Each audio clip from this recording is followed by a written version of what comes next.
دوستان عزیز السلام علیکم.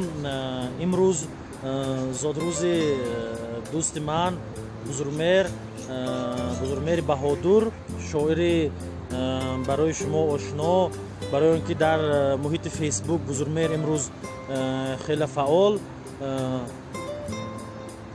کرونا ویروس و карантин хонабандӣ имкон дод ки бузургмеҳр ба якчанд ҳазор пул чӣ шавад, фоида шавад, барои ин ки зодрӯзаша дар ягон тарабхона ҷашн намегирад. мо имрӯз дар кор ҳастем, дар бинои Шарқи Озод, дар бинои маҷмӯаи Шарқи Озод. ба ҳар ҳол инҷо кор ҳаст ҳама рӯза. мо пайвастем ки ба ҳар ҳол хонандаҳоамон бенасиб намонанд. мо кӯшиш мекунем ки хонандаҳоямон бенасиб намонанд аз иттилоотҳои нав ба нав. ва имрӯз дар ҳамин шароит зодрӯзи бузургмеҳр равхат мекунем. бузургмеҳр сари кор аст. ман бузургмеҳрро чанд дақиқа поин кашидам, овардам ки дусета шеър хонад. ба ҳар ҳол ҳамаи мо ба шумо пайваста бузургмеҳрро табрик кардосем, навистосем. лекин ин ҳам вазифадор аст ки дар ҷавоб дусе шеъри наваша хонад ки мо дар баробари он ки зодрӯзи бузургмеҳрро бо суханҳои нағз дар фазои маҷозӣ таҷлил мекунем, албатта бо шеъри нағзам таҷлил кунем. ман бузургмеҳрро таги дарахти зардолу овардам. ба ҳар ҳол шоир ба гули зардолую гулу баҳору дарахту ҳамаш илҳом метиҳад. бузургмеҳр нахуст табрик аз номи ҳамаи дӯстон, ҳамаи онҳое ки дар фазои маҷозӣ бо ту ҳастанд, ҳама вақт бо шеър ту ҳастанд. ман аввал ман ки мусоҳиб ҳастам, асосан журналисти мусоҳибгиранда суҳбаткун ҳастам. барои ин нахуст мехостам ки ҳолу ҳавои зодрӯзӣ чӣ гуна аст. аз дина боз, аз парир боз ба ҳар ҳол ҷашн мефтосем. бале баъзе аз дӯстони нағзи мо ҳанӯз 6 июн табрикҳо оғоз кардан. имрӯз нӯҳум аст, яъне ки қаблан табрикот оғоз ёфта. имрӯз 3 июн рӯз аст ки мавҷи табрикот ёдовар мешавам ки мавҷи табрикоти ворид дӯстдоштаи садсозода буд. ин лаҳзаҳо воқеан мавҷи табрикот ҳам дар паёмадҳои телефонӣ, ҳам паёмадҳои интернетӣ, ҳам дар фейсбук, ҳам дар одноклассники, ман дар ҳама ҷо саршор аст. лекин ин ҳама ман фикр мекунам, агар хурдтарин як воҷа ҳам агар муборак ҳам гуфт касе, ин танҳо табрик нест, ин масъулият аст. ин масъулият ба он хотир ки онҳо аз ман ки дар ҳамин навро ҳастам чизеро умед дорам. ин ҳам масъулият аст, ҳам маро қарздор мекунад ки ман бояд ина ҷуброн кунам. бо чӣ? бо эҷод, бо гуфтаниҳои тоза, бо гуфтаниҳои нав, бо ҷустуҷӯ ва бо мутолиаи васеъ. ва ман илтифотро ҷуброн кунам. ҳозир ҳамин ҳолу ҳавои зодрӯзи ту ки дар вақти коронавирусу дар шароити бисёр ҳассос мегузарад, кадом шеър метавонад ки ҳамин ҳолу ҳавои туя имрӯз инъикос кунад? бале, як шеъри нав мехонам, ҳанӯз аз сиёҳнависам, ки дар китоби фейсбук ҳанӯз интишор наёфтааст. ҳукми яктост ки дар зиндагӣ якто бошем, байни ин халқ валекин тани танҳо бошем. гарчи аз рег буд хонаи зебо созем, яъне зебодил. ҳукми яктост ки дар зиндагӣ якто бошем, байни ин халқ валекин тани танҳо бошем. гарчи аз рег буд хонаи зебо созем, яъне хушдидаву зебодилу зебо бошем. ҳамчу хуршед набошем чӣ боке дорад, мисли як кирмаки шабтоб муҷалло бошем. бас ки фардо бирасад ё нарасад торик аст, бас ки фардо бирасад ё нарасад торик аст. ба умед огаҳу омодаи фардо бошем. баъди рафтан набароем пайи ҷустани ёр, то ки зиндааст варо ошиқу шайдо бошем. ба касе гар касе гул фиканад санг ва ё партобе, ҳамчу дарьё гар касе гул фиканад санг ва ё партобе, бо дили соф гузар кардану дарьё бошем. ман нахоҳам ки ба ҳам сахт муаммо бошем, ҳама бо содагӣ дил дода дилеро ёбем. ман нахоҳам ки ба ҳам сахт муаммо бошем, گرچه از عشق و محبت همه سوده جویند به همه چشم بپوشیده و شیدا باشیم گرچه این شعر و غزل چند کسی میخواند بهر آن چند کسی عاشق و گویا باشیم. ببین کرونا گفتیم تو هم از گروه آنهایی بوده که درباره کرونا ویروس اولین ها شده شعر نوشتی. البته چند چیز نوشتی. من میخواهم که یکی از شعرهای روحیه کرونا ویروسی بخونه چون که به هر حال حاضر این موضوع داغ هست و همه شاعران درباره کرونا ویروس شعر می‌نویسند حاضر فعلا. البته اگر خودم 10-15 شعر نوشتم و اما یک شعر از بین اونها شاید اونها موسمی باشن. اگر این کرونا ویروس بدونید پایدار نیست فردا تکون شد شاید این شعرها مثل برگ خزان ریزان روند.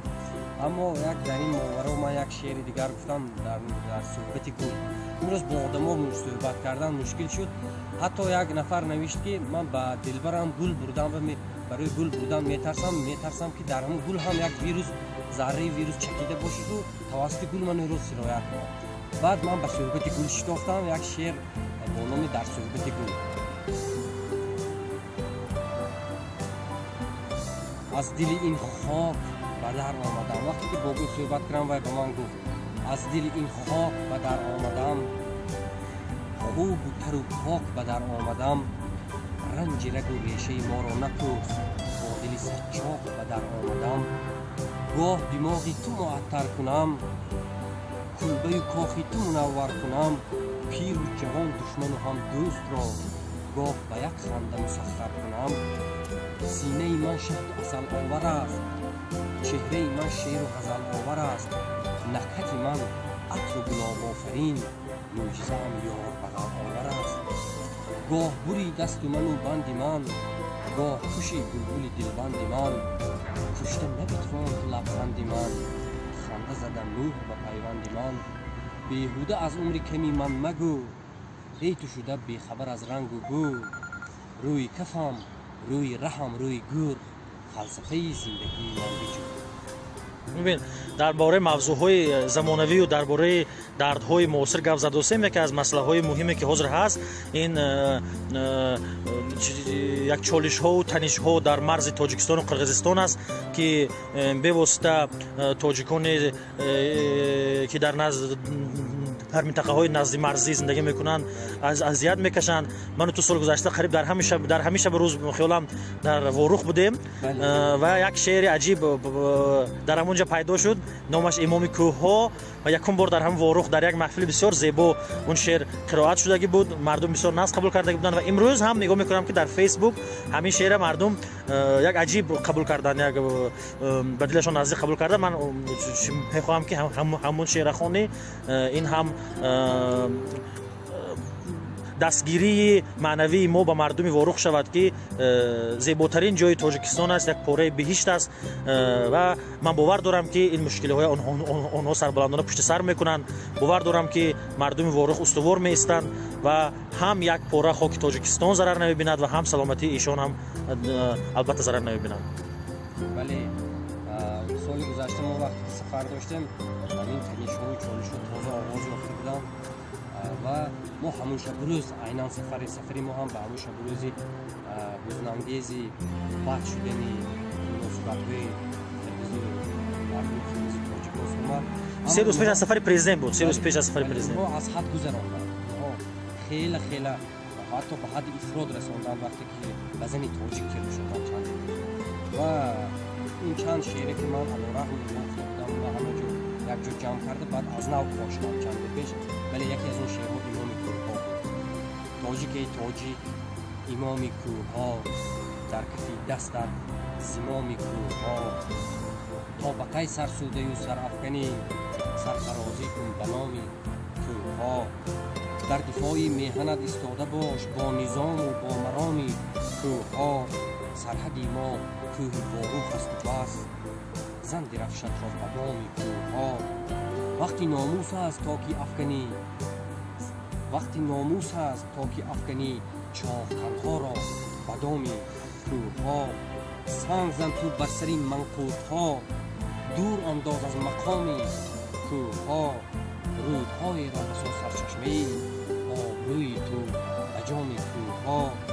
کوه اصلا رمز و راز تاجیک است. ما همه اصلا دوامی کوه ها با خروش شاید سخنان در لبم.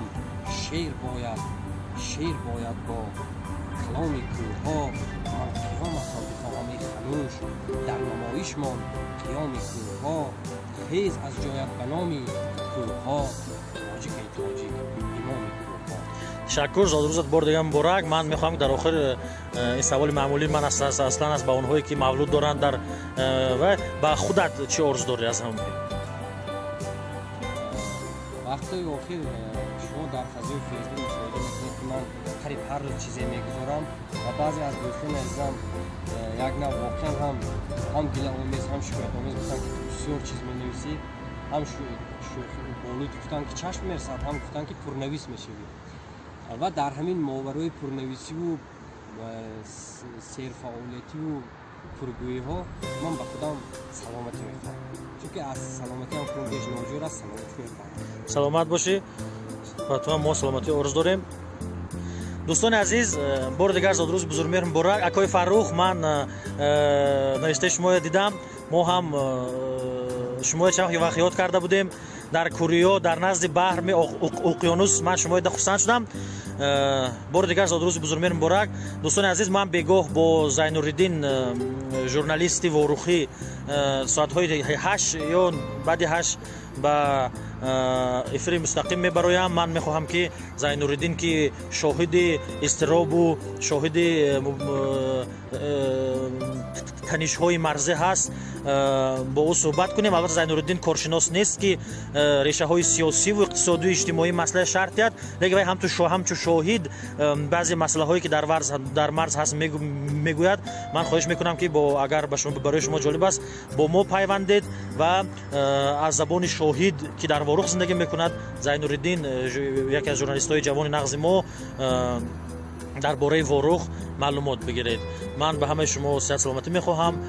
خدا کند که دور از آفت کرونا باشید. همتون سلامت باشید.